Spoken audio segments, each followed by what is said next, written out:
Hello students, आज हम एक लेक्चर सीरीज़ शुरू करने जा रहे हैं जो BA-BSc फाइनल ईयर के स्टूडेंट्स के लिए पेपर नंबर 2 जिसका नाम है ग्रुप्स एंड रिंग्स पर बनाई जा रही है। स्टार्टिंग में आपको बात समझनी होगी कि पूरे किताब के अंदर या पूरे पेपर में ये कितने हिस्सों में बटा हुआ है। तो क्लियरली देखने से ही अंदाज़ा लगता है कि ये 2 हिस्सों में बटा हुआ है, ग्रुप्स में और रिंग्स में। आपको ग्रुप्स में भी 2 सेक्शन कंप्लीट होते हैं और रिंग्स के भी इसमें 2 सेक्शन कंप्लीट होते हैं। तो इस लेक्चर सीरीज़ में सबसे पहले हम ग्रुप्स के बारे में जानना चाहेंगे, और ग्रुप्स के बारे में जानने से पहले हमें कुछ बेसिक डेफिनेशन जो हमने प्रीवियस क्लासेस में पढ़ी हैं उसको थोड़ा ब्रीफली इंट्रोड्यूस करना पड़ेगा, जिसमें सबसे पहला जो हम डेफिनेशन ले रहे हैं वो है सेट की। सेट क्या चीज़ है? A well defined collection of distinct object is said to be a set. इस पूरी डेफिनेशन में हमारे पास जो शब्द हमें समझने हैं, अगर मैं इसको बाइफरकेट कर दूं तो ये कुछ हिस्सों में बटा हुआ है, जिसमें पहला हिस्सा है इसका what is mean by well defined, दूसरा हिस्सा है कलेक्शन, तीसरा हिस्सा है डिस्टिंक्ट ऑब्जेक्ट। अगर मैं इन 3 चीज़ों को पकड़ के चलूँ तो मुझे इस सेट की डेफिनेशन समझने में आसानी रहेगी। तो सबसे पहले डिस्टिंक्ट ऑब्जेक्ट का मतलब क्या हुआ? वो किसी भी प्रकार के एलिमेंट हैं, चाहे नंबर हैं या हम जैसे नीचे दिया हुआ है रिवर्स हैं, स्टेट्स हैं, प्राइम नंबर्स हैं, तो इस तरह के जो डिस्टिंक्ट हों, इस तरह की जो हम ऑब्जेक्ट उठा रहे हैं उनकी कलेक्शन करना, और वो कलेक्शन हो कैसी? वेल डिफाइन हो। अब यानी कि सारी डेफिनेशन एक बात पे अटक गई कि what is mean by well define, कि वेल डिफाइन क्या चीज़ हुई। फिर कलेक्शन भी समझ आ गया है, डिस्टिंक्ट ऑब्जेक्ट भी समझ आ गया है कि ये डिस्टिंक्ट ऑब्जेक्ट की जो कलेक्शन है वो वेल डिफाइन का मतलब क्या हुआ। तो वेल डिफाइन का यहाँ सिंपल अर्थ ये हुआ कि जो भी आप वो कलेक्शन ले रहे हैं डिस्टिंक्ट ऑब्जेक्ट की, वो कुछ इस तरह की हो कि आप उस कलेक्शन को देखते ही समझ जाएं कि इसमें किस तरह के एलिमेंट हैं, यानी कि मन में कोई एम्बिग्यूटी नहीं है कि क्या ये एलिमेंट इस सेट का पार्ट है या नहीं है। जैसे एक एग्जांपल के तौर पे मान लो मैं 1, 2 और 3 ये आपको एक कलेक्शन दे रहा हूँ। आप कहेंगे ये डिस्टिंक्ट है और आपने कलेक्ट किया है कुछ नंबर, तो अब आप कहेंगे कि ये वेल डिफाइन कैसे है कि मेरे मन में कोई एम्बिग्यूटी नहीं है अबाउट 4, कि क्या ये 4 इस कलेक्शन का पार्ट है नहीं है। तो मेरा जवाब है नहीं है, तो कोई एम्बिग्यूटी नहीं है, मे और मे नॉट बी का कोई कंसेप्ट नहीं है। अगर मैं पूछूं क्या ये 2 इस कलेक्शन का पार्ट है, तो मेरा जवाब है यस, ये 2 इस कलेक्शन का पार्ट है, और इसमें भी कोई एम्बिग्यूटी नहीं है कि है या नहीं है। तो इसका मतलब ये कलेक्शन जो हुई ऑब्जेक्ट्स की वो कैसी है? Well define. जैसे मान लो अगर मैं आपको कहूँ कि एक कलेक्शन ले लो इंटेलिजेंट बच्चों की BA-BSc फाइनल ईयर में, तो अब एम्बिग्यूटी हो गई कि इंटेलिजेंट का मतलब आप क्या लगा रहे हैं। इंटेलिजेंट मतलब किन बच्चों को आप इंटेलिजेंट कह रहे हैं। तो मैंने थोड़ा सा उसको और ब्रीफ किया कि कलेक्शन ले लो उन बच्चों की जिनके मैथ्स में 75% से अबव हैं। अब कोई कहेगा मेरे सर 74% हैं, तो क्या मैं इस कलेक्शन में आ गया हूँ? तो हमारा जवाब है नहीं, आप नहीं आए हो। 75 एंड अबव, अगर कोई कहे मैं 75 हूँ, क्या मैं इस कलेक्शन में आ गया हूँ? तो आपका जवाब है यस, आप इस कलेक्शन में आ गए हो। तो इस तरह की कलेक्शन जिसमें हम कोई भी एम्बिग्यूटी ना रखें उसको हम वेल डिफाइंड कलेक्शन बोलते हैं, और उसी कलेक्शन का नाम हम सेट से ले लेते हैं। अब इसी सेट को आगे जाके हम ग्रुप का नाम देंगे कुछ एक प्रॉपर्टीज़ इस्तेमाल करके, यानी कि ग्रुप और रिंग में सबसे पहले किनको ग्रुप और रिंग कहा जाता है उसके बारे में चर्चा हो रही है। तो हमारे पास सबसे पहले सेट होना चाहिए, उसी सेट को हम आगे जाके ग्रुप या रिंग का नाम देंगे अंडर सच कंडीशंस। कुछ कंडीशंस हमारे पास उपलब्ध होंगी वहाँ, या हमें प्रूफ करनी होंगी। तो अब हम बाइफरकेट कैसे कर रहे हैं इस पूरी ग्रुप थ्योरी को? तो सबसे पहले हम ये सीख रहे हैं कि कोई भी सेट ग्रुप कैसे बनता है। तो अब सेट में भी 2 फॉर्म हो गई बेसिकली, कि सबसे पहले हमारे पास फाइनाइट सेट हो गए, यानी कि उसके अंदर एलिमेंट्स, सिंपल भाषा में डेफिनेशन दे रहे हैं कि अगर हमारे पास कोई भी कलेक्शन ऐसी है जिसमें फाइनाइट ही नंबर हैं तो उनको फाइनाइट सेट का नाम दे रहे हैं हम। और किसी कलेक्शन में अगर इनफाइनाइट मैनी नंबर्स हैं तो उसको हम इनफाइनाइट सेट का नाम दे रहे हैं। तो ये दो तरह के बेसिकली हम सेट पढ़ेंगे आगे जाके। और मैंने इस पूरी लेक्चर सीरीज़ में ग्रुप्स को समझाने के लिए या किसी भी सेट को ग्रुप प्रूफ करने के लिए हमने कुछ तरीका बनाया है, यानी कि कुछ बाइफर्केशन किया है, एक पैटर्न फॉलो किया है कि जिसमें हम सबसे पहले सिंपल नंबर सिस्टम के बारे में बात करेंगे कि सिंपल नंबर सिस्टम कौन कौन से सेट हैं। जैसे हम नेचुरल नंबर के बारे में बात करेंगे पहली तरह के सवाल में, हम सेट ऑफ इंटीजर के बारे में बात करेंगे, सेट ऑफ पॉजिटिव इंटीजर के बारे में बात करेंगे, रैशनल के बारे में बात करेंगे और लास्ट रियल नंबर के बारे में बात करेंगे। ये नंबर सिस्टम के एग्जांपल हैं। तो नेचुरल नंबर हमें पता ही है कि नेचुरल नंबर का सेट किस तरह दिखाई देता है। वो है जिसमें आपके 1 2 3 पूरे नंबर जिसमें हमारे पास हैं, 1 से स्टार्ट हैं और ये बहुत सारे इनफाइनाइट हैं। तो ये इनफाइनाइट सेट का एक एग्जांपल है। उसके बाद सेट ऑफ इंटीजर, जिसको हम ये कह सकते हैं कि नेचुरल नंबर उनका नेगेटिव पोर्शन विद ज़ीरो, इसको हमने सेट ऑफ इंटीजर का नाम दिया। उसके बाद है set of positive integer obviously, जिसको हम नेचुरल नंबर का नाम दे रहे हैं। Set of rational is in a form of p by q is integer and GCD of p by q is 1 and q not equal to 0। इस तरह की जो कलेक्शन होगी हम हमारे पास सेट फॉर्म में होगी। ये हम 7वीं 8वीं से पढ़ते आ रहे हैं कि ये सिंपल हमारे पास नंबर सिस्टम की कलेक्शंस हैं। और real number basically is the union of rational and irrational numbers.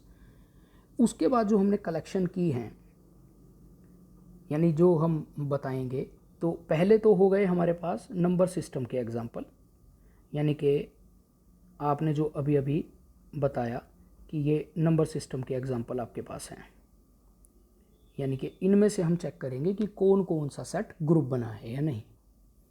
उसके बाद हमने सेकंड पोर्शन में लिया कुछ ऐसे सेट जिसको हम खुद क्रिएट करेंगे। जैसे मान लो मैं एक सेट डिफाइन कर रहा हूँ जो नंबर सिस्टम से अलग है। जैसे मैंने किया a + b √3 where a and b are rational number, a and b are rational number. मैंने इस तरह की एक कलेक्शन ली, तो ये हमने क्रिएट किया हुआ है। यानी कि पहले तरह के सवाल में क्या हुआ, नंबर सिस्टम जो अभी हमने आपको बताए। दूसरे तरह के सवाल में हम जो क्रिएट करेंगे, जिस तरह का हम सेट अभी बता रहे हैं। तीसरी तरह के सवालों में हम करेंगे फाइनाइट सेट, जिसके लिए कंपोजिशन टेबल बहुत ज़रूरी होगी, यानी कि हमें वहाँ कंपोजिशन टेबल के बारे में भी समझना है। जैसे मान लो एक सेट मैं डिफ़ाइन कर रहा हूँ, ये सेट लिया मैंने 1 ओमेगा एंड ओमेगा स्क्वायर। एक सेट लिया मैंने, ये सेट लिया मैंने ±1 एंड ± आयोटा। इस तरह के जो सेट होंगे हमारे पास, जिसके लिए हम कंपोजिशन टेबल के बारे में बात करेंगे। फर्दर मैट्रिसेस के सेट होंगे। जैसे मेरे पास एक सेट होगा, कुछ ये फॉर्म होगी कि sum of 2 by 2 matrix A B C D 2 by 2 matrix, जहाँ ये ए बी सी डी कुछ भी हो सकते हैं। जैसे मैं यहाँ रियल नंबर ले रहा हूँ, real number, and determinant of this is not equal to 0। कुछ इस तरह के सेट हमारे पास होंगे। एंड लास्ट, वो हम जब क्वेश्चन कराना शुरू करेंगे, तब आपको ये बताएंगे कि एक और तरह के एग्जांपल हमारे पास रह गए। वो किस तरह के एग्जांपल हैं, वो अभी हम नेक्स्ट डेफिनेशन के बाद समझने की कोशिश करेंगे। और नेक्स्ट डेफिनेशन जो है वो हमारी है बाइनरी ऑपरेशन की। और बाइनरी ऑपरेशन से पहले आपको एक डेफिनेशन जो है वो कार्टेशियन प्रोडक्ट की सीखनी बहुत ज़रूरी है कि what is mean by Cartesian product. इसको हम कुछ ऐसा कहें कि दो नॉन एम्प्टी सेट की प्रोडक्ट को बेसिकली हम कार्टेशियन प्रोडक्ट बोलते हैं। और इसके रिजल्ट्स क्या होते हैं, इसके किस तरह के आंसर आते हैं, या ये किस तरह का सेट बनता है, उसके बारे में हम बात कर रहे हैं।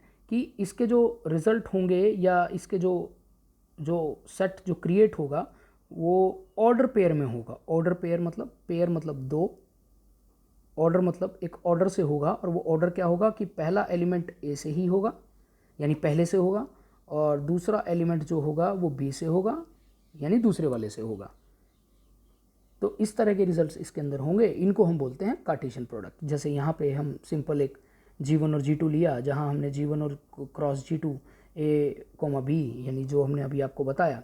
तो अभी G1 में मान लो 1 और 2 कोई दो एलिमेंट लिए, G2 में हमने ए और बी कोई दो एलिमेंट लिए, तो G1 क्रॉस G2 मैंने भी बताया कि पहला एलिमेंट फर्स्ट सेट से होगा, तो G1 यानी पहला एलिमेंट यानी 1 होगा या 2 भी हो सकता है, जो भी आप रखना चाहो। तो दूसरा एलिमेंट G2 से होगा। जैसे कलेक्शन क्या बनी, 1 ए 1 बी, यानी ये और ये। Similarly 2 A and 2 B. इस तरह की कलेक्शन हमारी कार्टेशियन प्रोडक्ट के रूप में आती है। कार्टेशियन प्रोडक्ट मतलब एक साथ दो एलिमेंट आप दो सेट से उठा रहे हैं या इस तरह की एक कलेक्शन ले रहे हैं। अब मान लो G2 क्रॉस G1 की बात करें, तो अब G2 क्रॉस G1 है, तो इसका मतलब पहला एलिमेंट G2 से है, दूसरा एलिमेंट G1 से है, यानी A1 A2 B1 B2।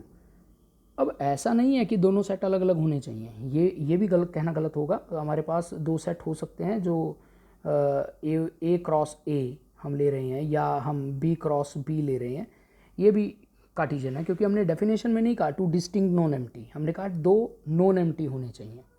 अब जैसे G1 क्रॉस G1 है, तो उसके जो सेट के एलिमेंट आएंगे वो ऑर्डर पेयर में किस फॉर्म में होंगे, 1 1 1 2 2 1 2 2, यानी इसी सेट का इसी सेट से कार्टेशियन प्रोडक्ट ले रहे हैं हम। इसी प्रकार G2 क्रॉस G2 भी क्या होगा, A and A B, B A and B B. तो ये जो कलेक्शन बनी ये हमारी Cartesian product G2 cross G2 की बनी। तो बाइनरी ऑपरेशन से पहले ये कार्टेशियन प्रोडक्ट को समझना बहुत ज़रूरी है कि हम किस तरह से सेट को क्रिएट कर रहे हैं और उस सेट के किस तरह से एलिमेंट आपके पास आएंगे। नाउ इसका फ़ायदा हमें बाइनरी ऑपरेशन में मिल रहा है कि बाइनरी ऑपरेशन है क्या, बाइनरी ऑपरेशन की डेफिनेशन क्या है। तो बाइनरी ऑपरेशन की डेफिनेशन सिंपल है कि कोई भी ऑपरेशन, अभी ऑपरेशन क्या है इसलिए हमने उसको स्टार का नाम दिया, हमें नहीं पता ये क्या होगा कैसा होगा। तो हमने जब डेफिनेशन बनाई तो वो ये है कि कोई भी ऑपरेशन या मैपिंग जो कहाँ से कहाँ हो, G क्रॉस G2 G हो, मीन्स G क्रॉस G का मतलब अभी समझाया था आपको कि एक एलिमेंट आप G से ले रहे हैं, दूसरा एलिमेंट आप G से ले रहे हैं और उसको ऑर्डर पेयर में बना रहे हैं। उन दो एलिमेंट पे आपने ये बाइनरी ऑपरेशन लगाया, उन दो एलिमेंट पे। वो दो एलिमेंट कौन है, पहला भी G से है दूसरा भी G से है, उनके ऊपर आपने बाइनरी ऑपरेशन लगाया, यानी ये ऑपरेशन लगाया, और वो वापस G का ही एलिमेंट बन जाए तो उस ऑपरेशन या मैपिंग को बाइनरी ऑपरेशन कहते हैं। ठीक है, जैसे एक एग्जांपल के तौर पर अगर हम एग्जांपल लें कि मान लो मैंने आपको एक नेचुरल नंबर का सेट दे दिया और आपने नेचुरल नंबर का सेट लिया 1 2 3 एंड सो ऑन, और अब आप चेक करना चाह रहे हैं कि क्या प्लस ये इसका बाइनरी ऑपरेशन है या नहीं। तो हमने कहा चलो चेक करते हैं। तो हमने एक एलिमेंट लेना है n क्रॉस n से, n क्रॉस n से एक एलिमेंट लेना है।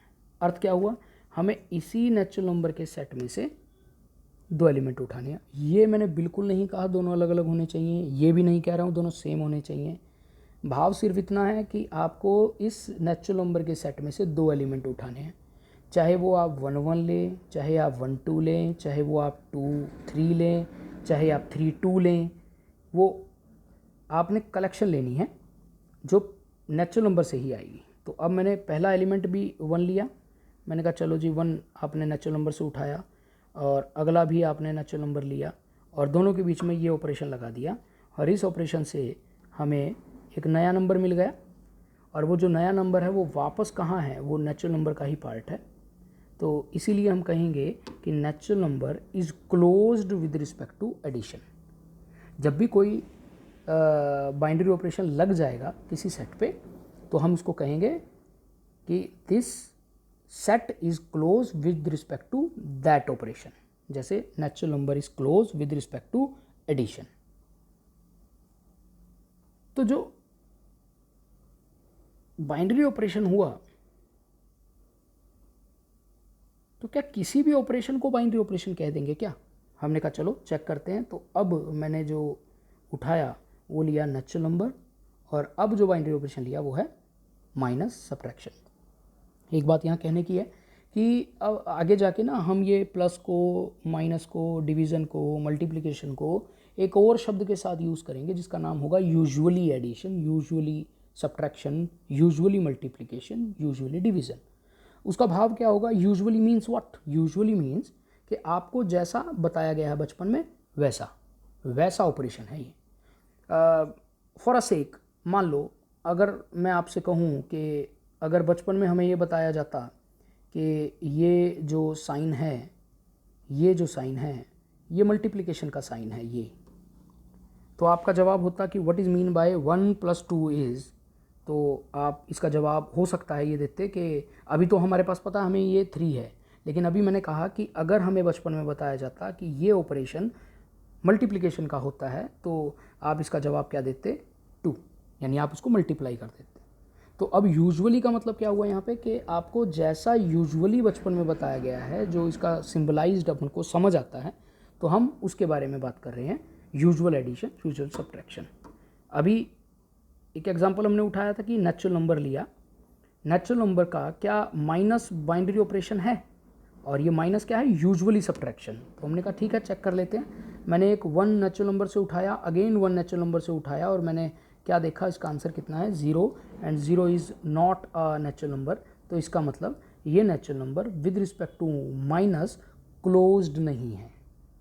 अर्थ कि ये natural number with respect to subtraction closed नहीं है का भाव क्या हुआ कि ये माइनस इसका बाइनरी ऑपरेशन नहीं है। ठीक, एक और एग्जांपल ले लेते हैं। मान लो अब सेट ऑफ इंटीजर लिया हमने, सेट ऑफ इंटीजर लिया, और मैंने कहा चलो अब सेट ऑफ इंटीजर को चेक कर लेते हैं कि सेट ऑफ इंटीजर क्या with respect to multiplication binary operation hold करेगा क्या सेट ऑफ इंटीजर? हमने कहा चलो चेक करते हैं। हमने क्या किया? हमने लिया 5 और एक और नंबर लिया 4, और हमने चेक किया आंसर कितना आया? 20। ठीक, तो ये वापस क्या है? Set of integer. तो इसका मतलब ये बाइनरी ऑपरेशन होल्ड करता है। Multiplication is a binary operation and z is a close with respect to multiplication. अब इसी प्रकार से अगर इसी z को मैं कहूँ कि अंडर डिवीज़न, अब मैंने एक शब्द यूज़ किया अंडर डिवीज़न, तो अंडर डिवीज़न, अंडर शब्द जब यूज़ किया जाएगा तो वो बाइनरी ऑपरेशन के लिए है कि आप किसी सेट पे कौन सा बाइनरी ऑपरेशन लगा रहे हो। तो हमने कहा ठीक है चलो चेक करते हैं। मान लो एक 5 लिया मैंने और एक लिया 7, तो अब जो ये जवाब आया ये आया 5/7, तो it is not an integer. लेकिन 5 और 7 दोनों इंटीजर हैं, लेकिन इनकी डिवीज़न जो है वो इंटीजर नहीं है। तो इसका मतलब ये जो z है यानी सेट ऑफ इंटीजर जो है वो विद रिस्पेक्ट टू डिवीज़न या under division binary operation hold नहीं करता। तो अब जो भी सेट बाइनरी ऑपरेशन बन रहा है किसी भी ऑपरेशन के लिए, कि कोई भी एक सेट जो क्लोज्ड है किसी भी ऑपरेशन के लिए, उसको अगर हम ऐसे लिखते हैं इकट्ठा, एक ऑपरेशन हो या 2 ऑपरेशन हो, तो उसको हम बोलते हैं एल्जेब्राइक स्ट्रक्चर। क्या बोलते हैं उसको? Algebraic structure. यानी जब भी ऐसा लिखा जाएगा तो इसका इस पूरे का भाव होता है एल्जेब्राइक स्ट्रक्चर। इसका भाव क्या होता है? ऑटोमेटिकली रिकमेंड कि जी जो है वो with respect to addition closure hold करता है, या यूँ कहें एडिशन जो है वो जी का बाइनरी ऑपरेशन है। अगर वो इस तरह से लिखा गया तो इसको हम बोलते हैं एल्जेब्राइक स्ट्रक्चर। अगर कोई कहे sir z with respect to division क्या एल्जेब्राइक स्ट्रक्चर है? हमने कहा नहीं। क्यों? क्योंकि ये जो डिवीज़न है वो बाइनरी ऑपरेशन नहीं है z का, यानी z क्लोज नहीं है with respect to binary operation under division. Okay, तो अब एल्जेब्राइक स्ट्रक्चर के कुछ एग्जांपल हैं जो आप यहाँ देख रहे हैं कि z plus z minus z multiplication, यानी z with respect to addition, subtraction, multiplication, ये एल्जेब्राइक स्ट्रक्चर हैं एडिशन के, सब्ट्रैक्शन के, मल्टीप्लिकेशन के, क्योंकि ये इसके बाइनरी ऑपरेशन हैं। जो ग्रुप थ्योरी में सबसे इम्पोर्टेंट चीज़ है जिसके बारे में हमने अभी अभी डिस्कस किया, इसके बाद हम जो उठाएंगे वो ग्रुप थ्योरी है, यानी डेफिनेशन जो होगी वो ग्रुप की होगी। तो उससे पहले ही मैंने अभी अभी आपको बताया था कि मैंने इस पूरे लेक्चर में या ग्रुप किसी भी सेट को जब ग्रुप बनाते हैं तो उसके हमने किस तरह से बाइफर्केशन की है। तो हम थोड़ा सा दोबारा उसको बताएंगे कि सबसे पहले हमारे पास जो नंबर सिस्टम आएगा जिसके बारे में हम बता चुके हैं एन, जेड, क्यू, आर, इनके बारे में हम पढ़ेंगे कि ये किस तरह से ये नॉन एम्प्टी सेट ग्रुप बनते हैं या किसी ऑपरेशन के लिए नहीं बनते। इसके बाद जो हमने बताया वो बताया आपको कि फाइनाइट सेट जो होंगे जिसके लिए हम कंपोजिशन टेबल बनाएंगे। जैसे फाइनाइट सेट मैंने आपको ये बताया था कि एक एग्जांपल लिया था 1 ओमेगा और ओमेगा स्क्वायर टाइप, और 1 plus minus 1 and plus minus iota. दूसरी तरह के एग्जांपल ये हैं। थर्ड तरह के एग्जांपल जब हम डिफ़ाइन कर रहे हैं वो हम जब खुद ही एक सेट को क्रिएट करेंगे। क्रिएट करने का मतलब क्या हुआ कि जैसे a plus B under root 3 और जहाँ a and b are rational number, इस तरह का जब हम सेट को क्रिएट करेंगे तब भी हमारे पास थर्ड तरह के सवाल आएंगे कि किस तरह से हम इस सेट को ग्रुप प्रूफ करते हैं, या यूँ कहें कि ये सेट ग्रुप नहीं बनते किन ऑपरेशंस के लिए। और फोर्थ तरह के सवाल जो हम डिस्कस करेंगे वो होंगे कि जब हम किसी भी एक सेट पे, कोई भी सेट होगा उस पे हम जब बाइनरी ऑपरेशन खुद डिफाइन करेंगे। जैसे मान लो अब मैं a स्टार b लिख रहा हूँ, कुछ ऐसा ab/4।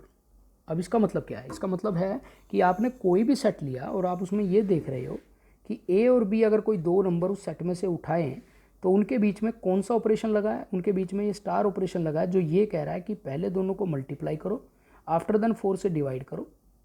ये ऑपरेशन इसमें लगा है। तो हम पहले ये चेक करेंगे कि क्या ये स्टार इसका बाइनरी ऑपरेशन है नहीं सेट का, क्या ये एलिमेंट वापस सेट में बिलोंग करता है नहीं करता। फर्दर फिर हम ग्रुप के बारे में बात करेंगे जिसके बारे में हम अभी आपको बताएंगे कि किसी भी एक नॉन एम्प्टी सेट को ग्रुप कहते कब हैं। तो हमने कुछ ये बाइफर्केशन की है कि इन्हीं बाइफर्केशन इसी तरह के एग्जाम्पल हम लेंगे ताकि हमें डिटेल में और डीपली समझ आए। तो अभी हम शुरू करते हैं ग्रुप की डेफिनेशन से कि किसी भी नॉन एम्प्टी सेट को आप ग्रुप कब कहेंगे? जब आप एक स्टार ऑपरेशन लगा दें। अब देखो एक शब्द है बच्चों यहाँ स्टार ऑपरेशन या स्टार बाइनरी ऑपरेशन। इन दोनों के बारे में जैसे ही मैं डेफिनेशन ख़त्म करूँगा तो इसके बारे में दोबारा बताऊँगा कि दोनों के बीच में डिफरेंस क्या है। फिलहाल आप अभी इसको रखें कि with respect to star operation, मैंने बाइनरी नहीं बोला है, मैं ये कह रहा हूँ कि स्टार ऑपरेशन है तो पहले ये बताया जाए कि ये स्टार बाइनरी ऑपरेशन है या नहीं। तो बाइनरी ऑपरेशन के लिए क्या हुआ कि हमें दो एलिमेंट सेट में से लेने हैं, उसमें ये ऑपरेशन लगाना है। अगर ये लगाने के बाद ये वापस उसी सेट का एलिमेंट बनता है तो ये स्टार जो है उसको बाइनरी ऑपरेशन कह देंगे। तो जब हम स्टार को बाइनरी ऑपरेशन कह देंगे तो इसका मतलब है हमने पहली प्रॉपर्टी होल्ड कर ली, क्लोजर प्रॉपर्टी। तो किसी भी एक नॉन एम्प्टी सेट को ग्रुप कब कहोगे? जब आप ये 4 प्रॉपर्टी होल्ड कर दोगे। पहली प्रॉपर्टी है क्लोजर प्रॉपर्टी। क्लोजर प्रॉपर्टी यही है कि आपके पास कोई भी एक नॉन एम्प्टी सेट है, आपने कोई दो एलिमेंट, मैं रिपीट कर रहा हूँ कोई दो, मैंने नहीं यूज़ किया डिस्टिंक्ट, कोई दो एलिमेंट आपने लिए और उन पर चेक किया और वो वापस उसी जी में आ गए, और ऐसा सभी एलिमेंट के साथ हो। ऐसा नहीं है कि दो ही एलिमेंट लिए और आपने बात ख़त्म कर दी, ऐसा सभी एलिमेंट के साथ हो तो तब हम उसको कहते हैं कि ये जी जो है वो होल्ड करता है क्लोजर प्रॉपर्टी, या यूँ कहें ये स्टार जो है वो इसका बाइनरी ऑपरेशन है। ठीक है। नाउ एसोसिएशन, एसोसिएटिविटी क्या है कि आपने कोई भी स्टार बाइनरी ऑपरेशन लिया और आप ये प्रूव कर दो A star B of star C is always equal to A star B of star C, और ये भी सभी एलिमेंट के लिए प्रूव होना चाहिए। अब इसमें ए बी सी कहीं नहीं लिखा डिस्टिंक्ट है, बस इस बात को मैं बार बार कहूँगा क्योंकि बच्चे कई बार कंफ्यूज हो जाएंगे यहाँ, क्योंकि जब सेट में मान लो एक ही एलिमेंट हो तो सर यहाँ तो 3 लेने हैं और आप एक ही बता रहे हो। तो इसीलिए मैं कह रहा हूँ कि ए बी सी नहीं लिखा हुआ, यहाँ अलग अलग होने चाहिए। बस इस बात को ध्यान रखना, एग्जाम्पल के साथ हम इस बात को समझेंगे दोबारा। Now last is existence of identity. यहाँ दो शब्द हैं, एक है आइडेंटिटी, एक है एग्जिस्टेंस। पहला शब्द कह रहा है वो आइडेंटिटी होनी चाहिए और फिर वो उस सेट में एग्जिस्ट करनी चाहिए। ये होती क्या चीज़ है इसके बारे में हम बता रहे हैं कि सबसे पहले कि कोई भी एलिमेंट लिया सेट में से, उस पे ऐसा क्या ऑपरेशन किस एलिमेंट के साथ लगाऊं कि वापस वही एलिमेंट मिले, तो उसको हम बोलते हैं आइडेंटिटी। और ये दोनों है, दोनों तरफ से, राइट हैंड लेफ्ट हैंड, तो उसको हम बोलते हैं आइडेंटिटी। लेकिन एग्जिस्टेंस का मतलब क्या है कि वो एलिमेंट भी सेट में ही होना चाहिए। पहली बात तो ऐसा ई मिलना चाहिए, दूसरा वो एलिमेंट सेट में होना चाहिए, तभी हम कहते हैं existence of identity. And last is existence of inverse. यहाँ भी फिर वही दो शब्द हैं, एक है इनवर्स, एक है एग्जिस्टेंस। इसका भाव सेम कुछ ऐसा ही कि एक एलिमेंट लिया जी से, उस पे ऐसा क्या ऑपरेशन लगाऊं कि आपको वो आइडेंटिटी एलिमेंट दे दे। अभी अभी बताया था आइडेंटिटी उसी सेट का एलिमेंट है, और अगर ये बी भी उसी सेट का एलिमेंट हुआ तो उसको हम बोलते हैं एग्जिस्टेंस, और इसको बोलेंगे इनवर्स। अगर वो सेट में है तो इसका मतलब एग्जिस्ट कर रहा है, और अगर ये होल्ड करता है तो इसका मतलब वो इनवर्स भी है। और ये भी दोनों जगह से होना चाहिए, राइट हैंड और लेफ्ट हैंड, तभी हम बी को कहते हैं इनवर्स ऑफ ए। और उसको लिखने का तरीका भी यही है, B is inverse of A. Now अब इस पूरी चीज़ को थोड़ा सा दोबारा इलेबोरेट करें, थोड़ा डिस्कशन करें पार्ट टू पार्ट, इसको समझने के लिए कि कोई भी एक नॉन एम्प्टी सेट अगर ये 4 प्रॉपर्टी होल्ड कर लेता है तो उसको हम ग्रुप कह रहे हैं। तो हमें पहले दोबारा से इन चारों के ऊपर थोड़ा सा ब्रीफली डिस्कशन करना चाहिए। तो अब जैसे एग्जांपल के लिए मान लो मैंने आपको एक नेचुरल नंबर का सेट दे दिया, और आप सभी जानते हैं नेचुरल नंबर का सेट अभी अभी हमने डिस्क्राइब भी किया कि किस तरह का होता है। और मैंने कहा अब भैया उस पर ना सब्ट्रैक्शन इसका ऑपरेशन लगा रहा हूँ मैंने कहा ठीक है लगाओ। तो आपने क्या किया कि आपने 2 एलिमेंट लिए एक ही सेट से, और आपने चेक किया उसका रिज़ल्ट क्या आया 0, और वो सेट में बिलोंग नहीं करता, तो इसका मतलब ये क्लोजर प्रॉपर्टी होल्ड नहीं करता। और जो भी इन चारों में से एक भी प्रॉपर्टी होल्ड नहीं करेगा, एक भी, चाहे पहली चाहे दूसरी चाहे तीसरी या चौथी, तो उस सेट को हम ग्रुप नहीं कहेंगे। जैसे अब natural number with respect to subtraction group नहीं है। इसका ये अर्थ बिल्कुल नहीं है कि अब ये सेट ग्रुप बन ही नहीं सकता। यानी किसी भी चीज़ को प्रूव करने के लिए आपको ये प्रूव करना बहुत ज़रूरी है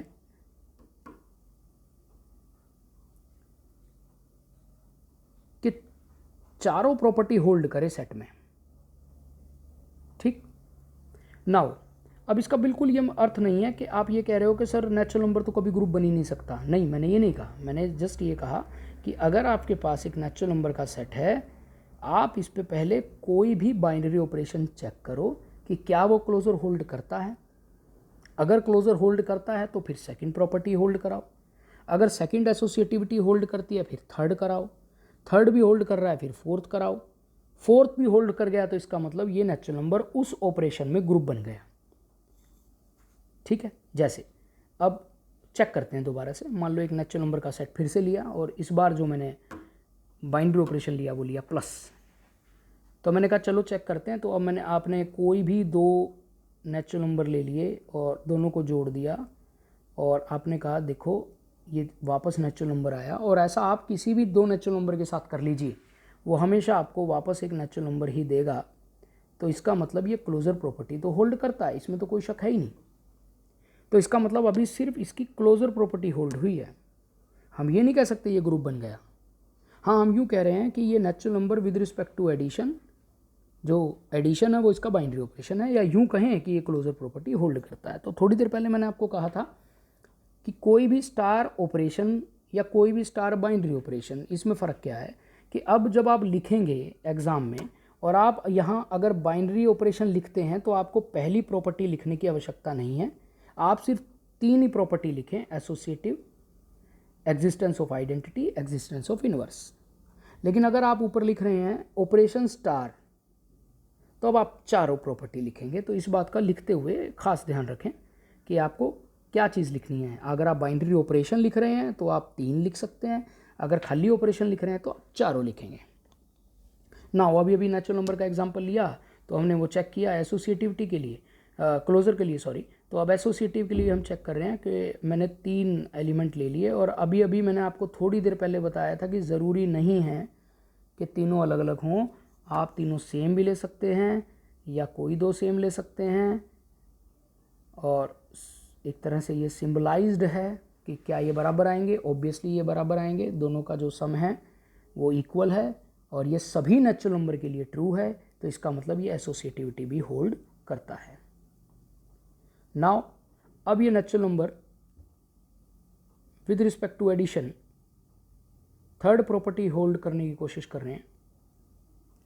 देखते हैं इसमें थर्ड प्रॉपर्टी होल्ड करती है या नहीं। तो हमने कहा चलो अब किसी भी एक नंबर को उठाओ, अब यूजुअली उसमें ऐसा क्या जोड़ूं कि वापस मुझे वही नंबर मिले, तो आपका जवाब होगा 0।